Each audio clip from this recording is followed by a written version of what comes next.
Hello बच्चों, आज हम प्रश्न संग्रह 8.1 का दूसरा प्रश्न सॉल्व करने वाले हैं। पहला प्रश्न हमने पिछले वीडियो में देखा था, हम किस तरह से चतुर्भुज की रचना कर सकते हैं। अभी दूसरे प्रश्न में हमें चतुर्भुज DEFG की रचना करनी है और कुछ मान हमें यहाँ पर दिए हुए हैं। तो हम देख सकते हैं कि यहाँ पर कई सारी भुजाओं के मान दिए हुए हैं। सबसे पहला काम हमको क्या करना है, हमें एक कच्ची आकृति तैयार करनी है। हमें पता है चतुर्भुज का नाम है DEFG। उसी के आधार पर मैंने यहाँ पर एक कच्ची आकृति खींची है जिसका नाम दिया है DEFG। अब ये जो चतुर्भुज हमने तैयार किया, इसमें किस किस भुजा का माप हमें यहाँ पर दिया हुआ है वो हम ध्यान से देखेंगे। देखिए, DE इस भुजा का माप दिया है 4.5 सेंटीमीटर। EF इस भुजा का माप 6.5 सेंटीमीटर। उसके बाद DG इस भुजा का माप दिया है 5.5 सेंटीमीटर। उसके बाद दो अन्य भुजाओं का माप दिया है DF और EG। हम देख सकते हैं कि इस चतुर्भुज में DF और EG क्या है, दो विकर्ण हैं। उन दोनों विकर्णों के भी माप दिए गए हैं। तो हम देख पा रहे हैं कि इस चतुर्भुज में हमें 3 भुजाओं की लंबाइयां दी गई हैं और साथ में 2 विकर्णों के मान दिए गए हैं। हमने कच्ची आकृति तैयार की, जितने भी मान हमें यहाँ दिए गए हैं हमने सब यहाँ पर दर्शा दिया है। अब हम पक्की आकृति की रचना करेंगे। कच्ची आकृति हमारे सामने है, इसी को ध्यान में रखकर हम पक्की आकृति खींच सकते हैं। तो सब लोग ध्यान देंगे। सबसे पहला काम हम क्या करते हैं, आधार खींचते हैं। यहाँ पर आधार है EF, जिसकी लंबाई दी गई है 6.5 सेंटीमीटर। स्केल को यहाँ पर रखेंगे, हम 0 से स्टार्ट करेंगे। यहाँ देखिए 0 है, यहाँ से स्टार्ट करके 6.5 सेंटीमीटर ये लंबाई हमको लेनी है। 6.5 सेंटीमीटर यहाँ पर हमें मिल रहा है 6.5 सेंटीमीटर। मान यहाँ लिख देंगे, ठीक है।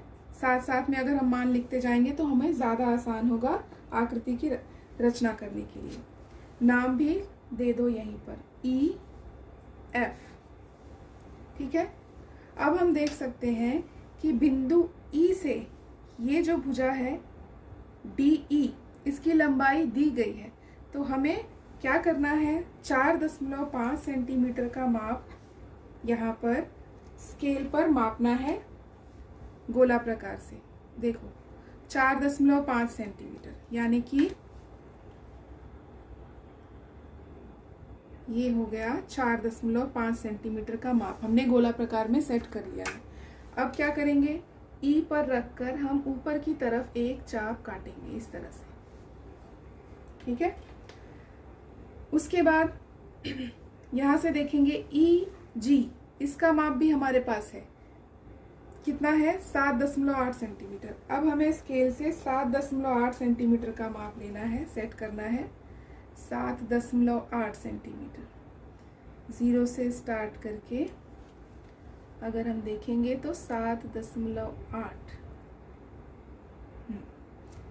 ये ले लिया मैंने। 7.8 सेंटीमीटर का माप कहाँ रखना है, E पर। E पर रखकर ये चाप मैंने काटा इस तरह, ध्यान दोगे सब लोग। यहाँ पर चाप काटा मैंने।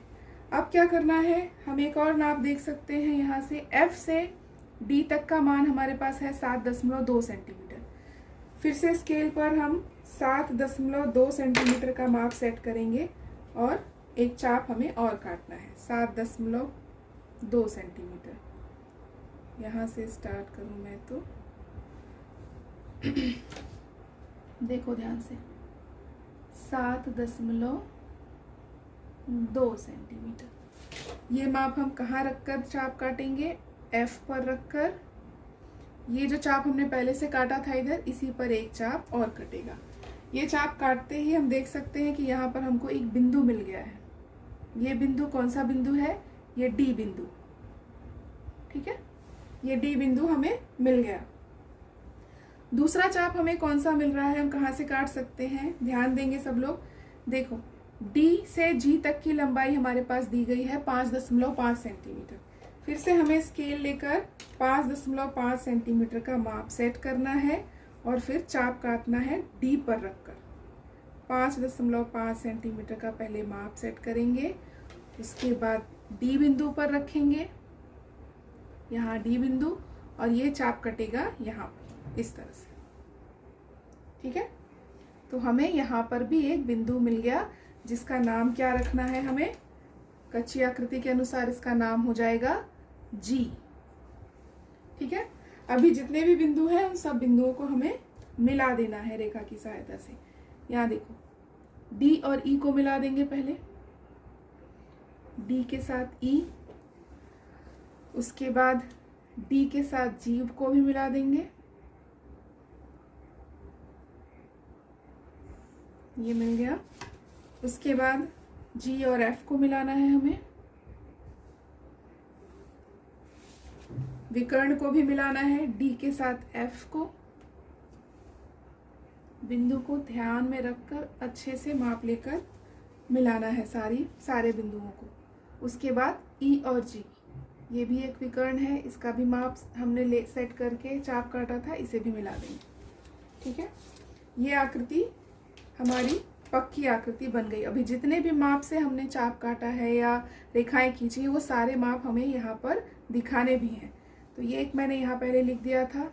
अभी इस डी ई की लंबाई कितनी दी गई थी, 4.5 सेंटीमीटर, वो यहाँ पर लिखेंगे।